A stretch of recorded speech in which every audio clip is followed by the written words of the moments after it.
O que habita no esconderijo do Altíssimo, à sombra do Onipotente descansará.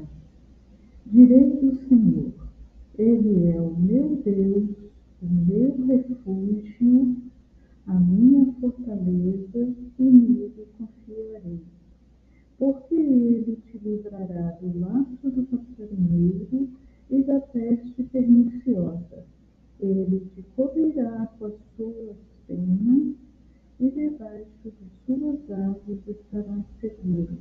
A sua verdade é escudo e broquel.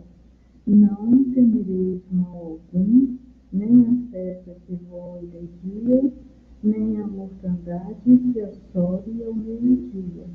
1000 cairão ao teu lado, e 10.000 à tua direita, mas tu não serás